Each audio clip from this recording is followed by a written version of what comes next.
Assalamualaikum, apa khabar semua? Terima kasih kerana sudi singgah ke channel saya. Saya harap anda semua sentiasa berada dalam keadaan sihat dan berbahagia selalu, insya-Allah. Selamat menyambut Maulidur Rasul 1445 Hijrah. Dalam video kali ini macam biasalah ada dua segmen. Segmen singgah seram dan segmen pelik dan aneh. Dalam segmen singgah seram kali ini, saya nak ceritakan satu pengalaman yang dialami oleh seorang isteri kepada seorang lelaki yang bergelar datuk. Dalam segmen pelik dan aneh pula, saya nak ceritakan tentang seorang doktor yang dah bedah diri dia sendiri ketika berada di sebuah kamp di Antartika pada tahun 1961. Tanpa membuang masa, jom kita teruskan dengan kisah yang pertama.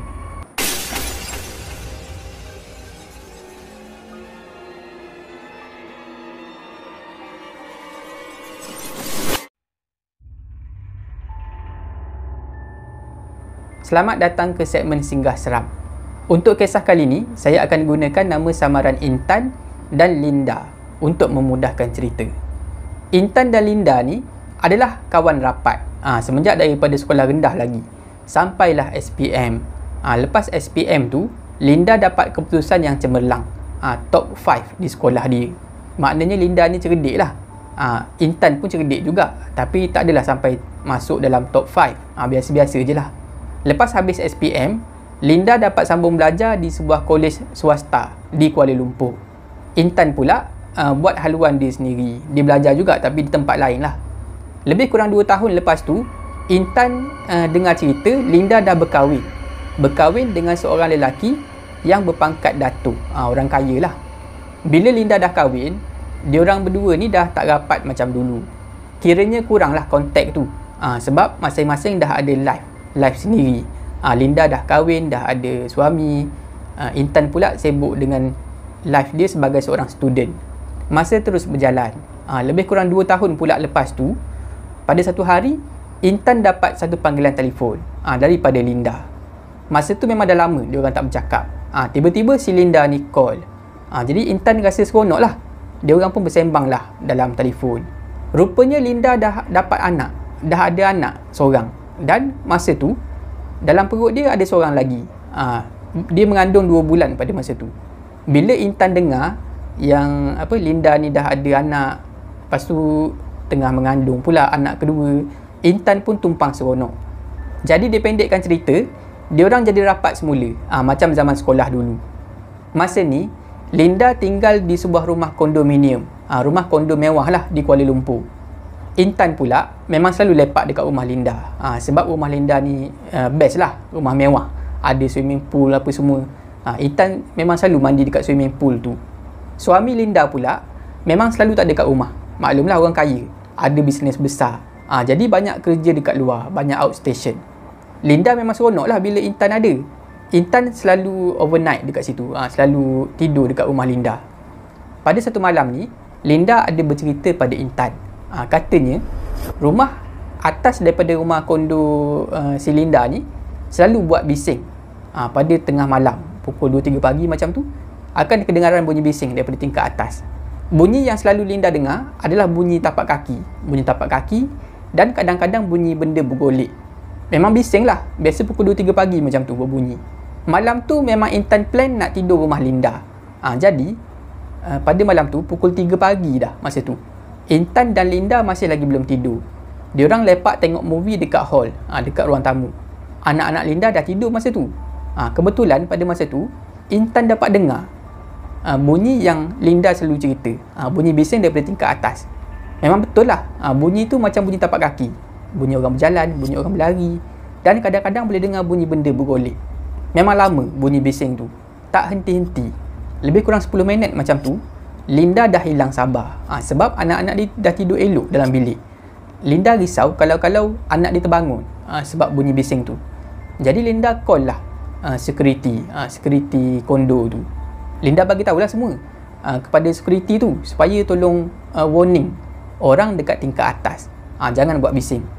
Lebih kurang 10 minit lepas tu, adalah dengar orang ketuk pintu. Buka pintu, tengok-tengok guard. Guard tu banyak kali tanya Linda. Dia bercakap dalam bahasa Inggeris lah. Puan pasti ke rumah atas yang buat bising? Linda pun cakap, betul lah, saya pasti. memang rumah atas daripada rumah saya ni yang buat bising. Lepas tu guard tu cakap, puan, unit atas ni, atas rumah puan ni memang tak ada penghuni, dah lama kosong. Bila guard tu cakap macam tu, Intan dan Linda berpandangan antara satu sama lain. Linda pandang Intan, Intan pandang Linda. Intan dan Linda dah mula takut. Tapi untuk legakan diri sendiri, diorang anggap bunyi bising tu memang daripada tingkat atas, tapi mungkin rumah yang lagi sebelah, bukan betul-betul di atas rumah Linda. Kisah di kondo mewah tu berakhir dekat situ. Setahun selepas kejadian tu berlaku, suami Linda mengalami masalah bisnes. Bisnes suami Linda mengalami kerugian yang sangat besar. Jadi Linda sekeluarga dah tak boleh hidup macam dulu. Terpaksa downgrade hidup diorang. Maknanya Linda sekeluarga dah tak boleh tinggal di rumah kondo mewah tu. Sekarang ni dah tinggal di rumah teres. Rumah teres 2 tingkat. Masih lagi di KL, tapi di kawasan kejiranan yang lain lah. Dekat bahagian belakang rumah teres 2 tingkat Linda ni, ada kompaun yang besar. Tempat anak-anak dia selalu bermain. Kawasan tu okey, rumah tu okey.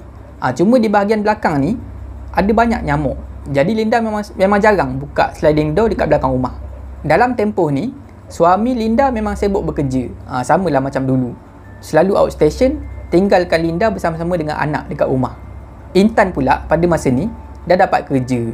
Jadi tak banyak masa yang dia boleh spend dengan Linda. Memang jarang lah pergi dekat rumah Linda. Tak sama macam dulu. Sampailah satu hari, Linda call Intan. Intan pun jawablah panggilan telefon tu.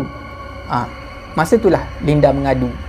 Rupa-rupanya suami si Linda ni, suami dia yang berpangkat datuk tu, dah ada perempuan lain.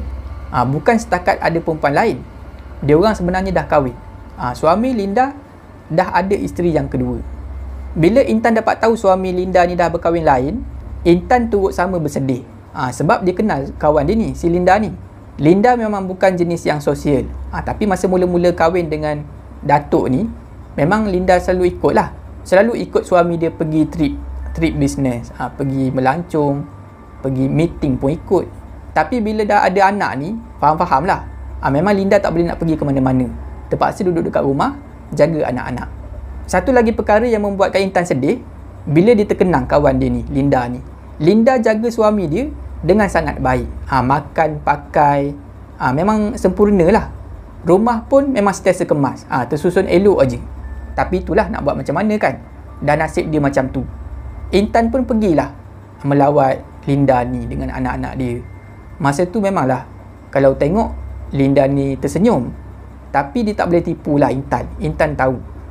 Bila Intan tengok mata Linda, Intan tahu Linda banyak menangis. Memang Linda sedang menderita lah pada masa tu. Bila dah berjumpa tu, banyak benda lah yang Linda cerita. Linda terpaksa kuatkan diri dia untuk anak-anak. Tak bolehlah dia down selalu, sedih selalu. Kesianlah anak-anak. Jadi Linda dia banyak buat benda-benda positif. Dia rajin pergi exercise. Pagi dia pergi keluar jogging. Petang pula dia pergi berjalan-jalan dekat luar, bawa anak-anak sekali. Macam itulah aktiviti Linda. Dia banyak fokuskan kepada anak-anak dan exercise. Jaga kesihatan dia. Dia tak nak fikir sangat pasal suami dia. Tapi tak bermakna Linda tak layan suami dia. Layan macam biasa. Bila suami dia balik, dia layan macam biasa. Sediakan makanan, bercakap dengan suami dia. Tapi tak samalah. Memang tak sama 100% macam dulu. Macam itulah keadaan Linda. Sampailah satu hari. Pada satu hari ni, waktu petang, Linda macam biasa. Nak pergi keluar, nak berjalan-jalan dengan anak-anak dia. Jadi pada petang tu, masa Linda dah berada di pagar depan rumah, Linda terperasan ada sebuah kereta Proton Wira parking tak jauh daripada rumah Linda. Lepas tu Linda nampak ada 2 orang lelaki. Salah seorang daripada lelaki tu pegang kamera dan ambil gambar dia. Linda jadi takutlah pada masa tu. Sebab dia bawa anak-anak dia sekali. Dia risau kalau orang ni nak mencolik anak-anak dia ataupun nak buat benda-benda tak elok pada dia. Sebab masa tu suami dia tak ada kat rumah. Disebabkan rasa takut tu, Linda tak jadi nak pergi keluar berjalan-jalan. Linda masuk balik dalam rumah. Lepas tu, Linda call suami dia bagi tahu apa yang dah berlaku. Tapi pada masa tu, suami Linda ni buat macam tak endah je. Dia cakap, "Alah, tak ada apa-apalah, perasaan awak je kot." Macam tu je respon suami Linda. Nampak sangatlah memang tak ambil berat langsung pasal Linda dan anak-anak dia. Semenjak daripada hari itulah mula berlaku perkara-perkara misteri di rumah Linda. Semenjak hari tu, bila masuk waktu maghrib setiap hari, anak Linda yang nombor 2 akan mula menangis. Menangis seolah-olah takutkan sesuatu. Memang nampak sangat ada benda tak kena. Dekat rumah Linda ni ada seorang bibi, ada seorang orang gaji. Jadi anak nombor 2 Linda ni asyik nak berkepit aja, sama ada dengan Linda ataupun dengan bibi itu. Pernah satu hari ni Linda berjalan, lalu dekat depan bilik anak dia. Bilik anak Linda ni memang sentiasa terbuka, boleh nampak lah apa yang ada dekat dalam. Masa Linda lalu tu, Linda terperasan dekat bahagian bucu bilik, di sebelah rak buku, ada satu makhluk yang berpakaian serba putih, rambut panjang mengurai, tercegat berdiri dekat situ, dekat bucu bilik tu. Linda terkejut lah bila terperasan benda tu. Tapi benda ni nampak cuma sekilas pandang aja, sekejap aja. Bila Linda pandang balik, benda tu dah tak ada. Disebabkan Linda nampak cuma sekali imbas macam tu, Linda abaikan. Mungkin dia tersalah tengok ke apa kan, macam tu lah Linda fikir. Tapi Linda tersilap. Gangguan dekat rumah Linda makin lama makin teruk, makin menjadi-jadi. Pada satu hari, Linda, bibi dia dan juga anak nombor 2 dia berada di dalam bilik. Bilik tu lah, bilik tempat Linda pernah nampak ada satu makhluk berdiri. Linda dan bibi dia sedang melayan kerenah anak dia yang nombor 2 ni. Ambil buku, main conteng-conteng. Memang bersepah lah dalam bilik tu. Ada banyak buku-buku kosong dan alat-alat tulis, krayon untuk menconteng buku. Pada masa tu, anak Linda yang nombor 2 ni nak pergi ambil buku. Dia pun pergilah berjalan ke arah rak buku. Rak buku tu terletak bersebelahan dengan bucu bilik. Ada ruang kosong lah dekat bucu bilik tu. Masa anak Linda nak capai buku tu, tiba-tiba kedengaran satu suara yang sangat kuat. Suara orang sergah, seolah-olah marah anak Linda yang nombor 2 ni. Masa tu semua orang dengar. Anak Linda yang nombor 2 ni dengar, Linda dan bibik dia semua dengar suara sergahan tu. Jadi pada masa tu, semua berlari keluar daripada bilik. Linda, bibik dan anak Linda yang nombor 2. Anak Linda yang nombor 2 ni menjerit-jerit, menangis-nangis ketakutan. Masa tu barulah Linda yakin memang ada gangguan dekat rumah dia. Maknanya benda yang dia nampak berdiri dekat bucu bilik tu, sebelah rak buku tu, memang betul-betul wujud, bukan khayalan dia. Linda memang selalu bercerita kepada Intan apa yang dia alami, dia dan anak-anak dia alami. Intan rasa kesian lah tengok dekat rumah Linda ni sekarang ni memang 24 jam Linda pasang CD player, CD bacaan ayat suci Al-Quran. Linda ada cerita dekat Intan, pernah satu malam ni, lebih kurang pukul 2:30 pagi macam tu lah, Linda terjaga. Masa Linda terjaga tu, Linda rasa sunyi sangat, tak dengar apa-apa. Rupa-rupanya CD player yang mainkan bacaan ayat suci Al-Quran tu berhenti, seolah-olah ada orang off CD player tu. Linda rasa pelik lah pada masa tu. Siapa pula pergi tutup bacaan ayat suci Al-Quran ni? Lepas tu Linda fikir balik, boleh jadi ada anak-anak dia main remote control yang mengawal CD player tu. Mungkin anak dia tersalah off ke apa kan. Jadi Linda pun nak pergilah pasang balik.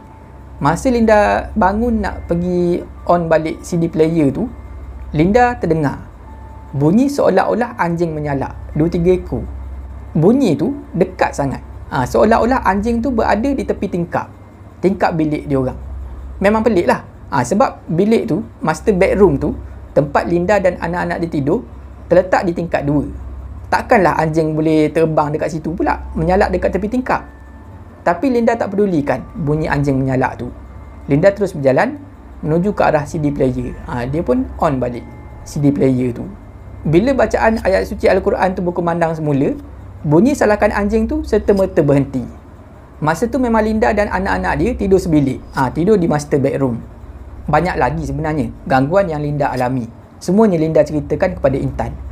Masa terus berjalan, sampailah hujung tahun. Bila hujung tahun ni, memang musim hujan lah. Setiap petang hujan. Jadi Linda dan anak-anak dia tak boleh nak keluar berjalan macam biasa. Terperap aja dekat rumah. Pada satu petang ni, Linda dan anak-anak dia duduk di hall, di ruang tamu utama di tingkat bawah. Sedang diorang duduk tu, tiba-tiba ada air menitik kena anak-anak Linda. Linda rasa pelik lah, datang daripada mana pula air ni. Linda tengok dekat atas, nampak dekat siling tu, siling kapur, adalah air menitik. Linda rasa hairan, sebab Dia orang duduk dekat tingkat bawah, bukan tingkat atas. Kalau tingkat atas, tak heran lah. Sebab dekat atas tu ada bumbung, ada atap. Boleh jadi atap bocor ke apa kan. Ini tidak. Dia orang duduk dekat tingkat bawah, tapi ada air menitik daripada siling kapur tu. Disebabkan tempat tu dah basah, Linda pun alih anak-anak dia ke tepi. Sebaik sahaja Linda alih anak-anak dia, tiba-tiba siling di tingkat bawah tu roboh. Betul-betul dekat tempat anak Linda duduk tadi. Bayangkanlah, kalau Linda tak alih anak-anak dia tadi, tak tahulah apa benda yang berlaku kepada anak-anak dia.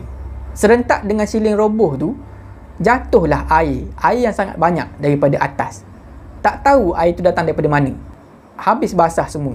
Dekat hall, sampai dekat bilik pejabat suami dia, sampai dekat dapur. Memang basah dekat bawah tu, banjir terus dekat bawah. Memang sangat pelik lah kejadian tu. Selain daripada tu, ada lagi kisah-kisah lain yang Linda ceritakan, gangguan yang berlaku dekat rumah dia. Linda ni, dia ada bela ayam. Adalah 5-6 ekor macam tu dekat rumah. Ada reban ayam dekat belakang rumah dia tu. Linda bela ayam sebenarnya sebab nak rasakan suasana macam dekat kampung. Konon-kononnya bangun pagi boleh dengar ayam kokok. Macam tu lah kata Linda. Pada satu malam ni, kebetulan pada malam tu suami Linda ada dekat rumah. Linda dan suami dia baru nak tidur pada masa tu. Tiba-tiba Linda dan suami dia terkejut. Terdengar bunyi ayam dia orang ni macam ketakutan. Bunyi riuh rendah dekat reban ayam tu. Dan tak lama lepas tu, kedengaran satu bunyi dentuman yang sangat kuat daripada tingkat bawah. Bunyi tu seolah-olah ada seseorang dah tendang sliding door dekat tingkat bawah. Pintu kaca tu. Boom, bunyi. Memang kuatlah bunyi dentuman tu. Dan serentak dengan bunyi dentuman tu, kedengaran bunyi alarm rumah tu, alarm keselamatan rumah Linda. Memang sangat bising suasana pada masa tu. Jadi suami Linda dan Linda turun ke bawah, pergi cek lah apa benda yang tak kena. Dia orang tengok sliding door okey je, tak adalah pecah ke apa. Lepas tu pergilah offkan alarm tu. Lepas tu dia orang pergi tengok dekat reban ayam. Bila Linda dan suami dia pergi tengok dekat reban ayam, dia orang terkejut sebab reban ayam tu dah terbuka. Padahal reban ayam tu memang dikunci. Macam mana boleh terbuka kunci tu, boleh keluar ayam ni? Tapi bukan itu saja, ada juga ayam yang mati dalam keadaan yang mengerikan. Dan ada kesan darah ayam seolah-olah diseret. Diseret ke merata-rata tempat. Memang takutlah kalau tengok keadaan macam tu. Bila Linda dan suami dia tengok keadaan dah jadi macam tu, dah teruk macam tu, dia orang pun berpakat nak panggil seorang ustaz. Malam tu juga. Jadi sampailah seorang ustaz dekat rumah Linda dan suami dia. Ustaz tu berjalanlah tengok-tengok keadaan dalam rumah tu. Lepas tu ustaz tu cakap macam ni. Kalau boleh cari rumah lain, carilah rumah lain. Rumah ni dah ada penghuni lain, penghuni yang tak elok. Macam itulah kata-kata ustaz. Linda dan suami dia ambil serius lah perkara ni. Dia orang dah beransur-ansur mencari rumah lain, nak tinggalkan rumah tu. Hampir 2 bulan masa yang diambil oleh Linda dan suami dia mencari rumah lain. Akhirnya jumpalah sebuah rumah yang sesuai. Pada hari-hari terakhir Linda dan family dia tinggal dekat rumah tu, Linda mula perasan siling dekat master bedroom ni di tingkat 2 nampak macam dah nak roboh. Nak jadi sama macam dekat hall hari tu. Nasib baiklah Linda dan suami dia dah jumpa rumah lain. Linda ada bagi tahu Intan, sebenarnya semua benda-benda pelik yang berlaku dekat rumah ni, rumah teres 2 tingkat dia tu, berpunca daripada perbuatan Madu dia sendiri. Maknanya isteri nombor 2 suami dia. Sebenarnya Madu Linda ni dia jadi marah bila dia dapat tahu yang Linda ni cantik. Cantik dan muda. Dia jadi macam tu sebab suami Linda ni dia tipu Madu Linda ni, isteri nombor 2 dia. Dia kata isteri pertama dia, Linda ni, tak cantik. Tak cantik, lepas tu gemuk. Macam tu lah. Tapi akhirnya kantoi juga. Sebab Madu Linda ni, dia hantar spy, 2 orang lelaki ke rumah Linda. Yang naik kereta tu lah, kereta Proton Wira hari tu, yang parking dekat berhampiran dengan rumah Linda, ambil gambar tu. Itu adalah spy. Spy Madu Linda. Suami Linda sendiri yang cerita. Bila dia tengok gambar yang spy dia hantar tu, dia jadi marah.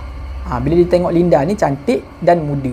Linda baru berusia 23 tahun pada masa tu, sedangkan dia, Madu Linda ni, dah berumur 35 tahun. Daripada situlah Madu Linda ni mula buat benda-benda yang syirik ni. Mula-mula dia kenakan suami Linda. Dia buat suami Linda ni jadi tergila-gilakan dia aja. Langsung tak peduli pasal Linda dan anak-anak. Lepas tu dia buat dekat Linda pula. Dia hantar satu makhluk ni, suruh pergi kacau Linda dan anak-anak di rumah. Itulah kisah yang diceritakan oleh Intan. Berlaku kepada kawan dia yang berkahwin dengan seorang lelaki kaya yang bergelar Datuk.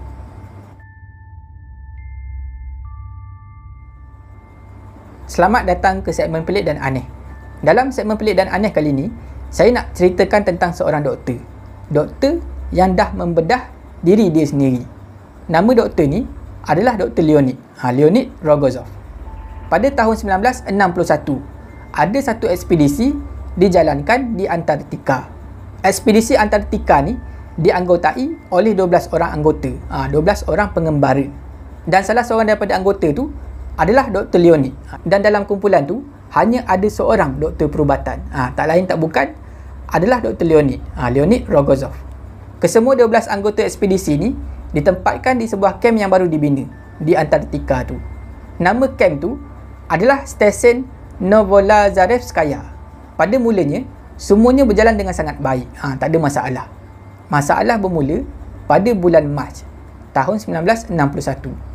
Pada bulan 3 tu, bulan Mac, berlaku satu ribut salji yang sangat teruk.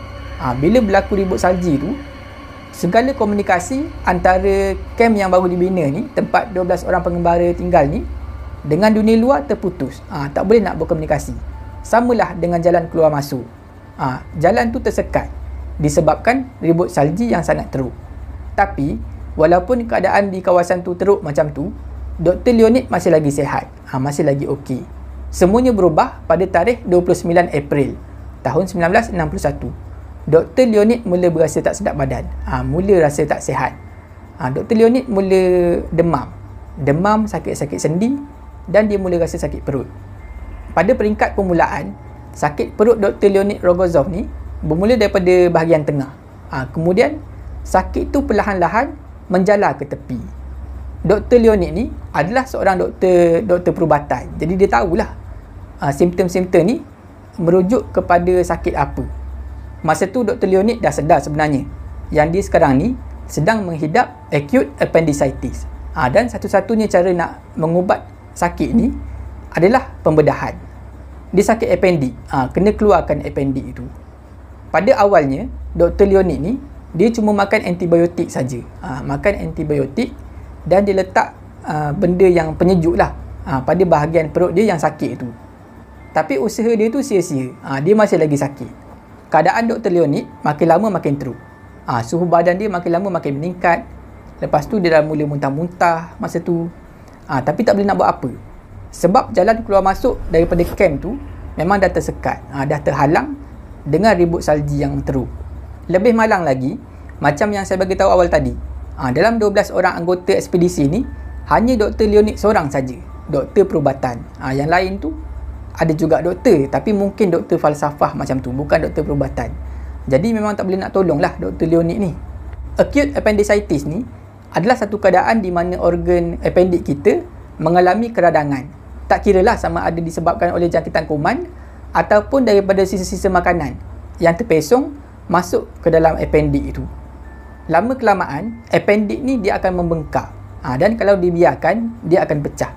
Macam kita sedia maklum lah, bila appendix pecah memang besar kemungkinan individu tu akan mati. Jadi memang tak ada cara lain kalau dah kena appendix ni. Memang perlu bedah dan perlu keluarkan bahagian appendix yang dah bengkak tu.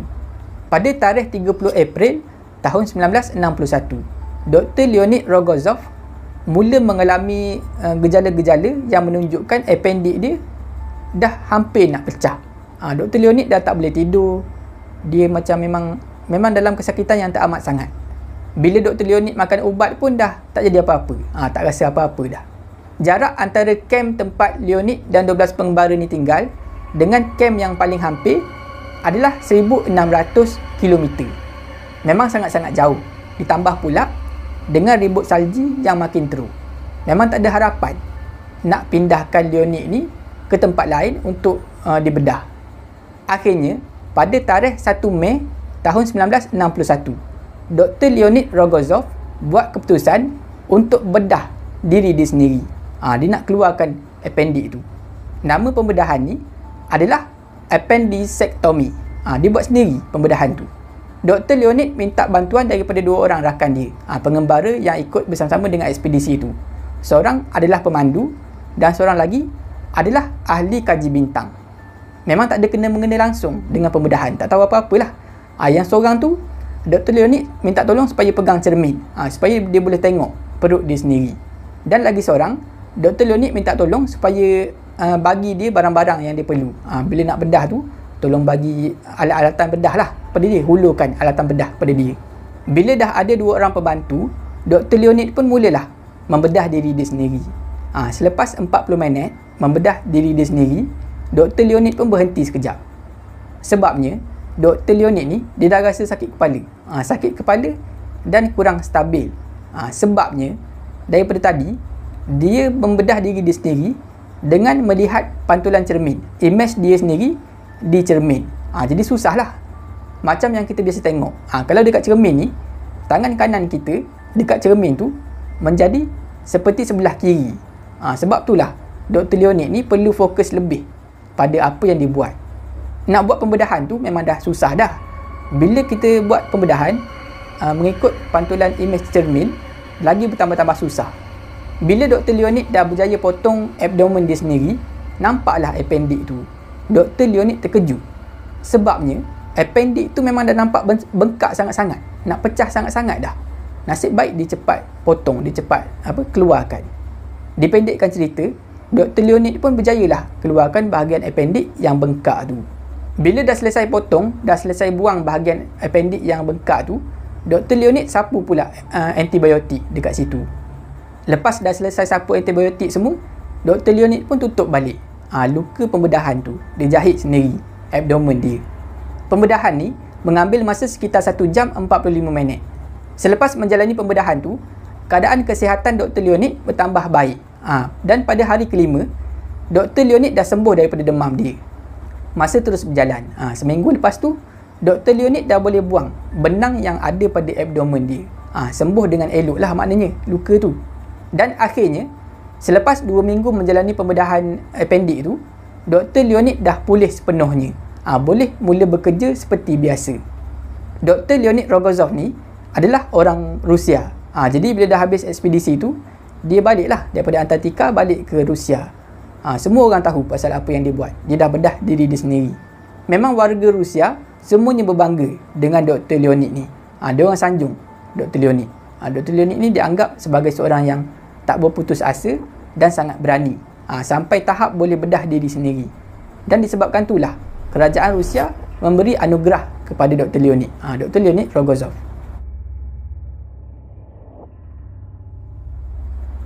Setakat itu saja video saya pada kali ini. Saya harap anda semua terhibur.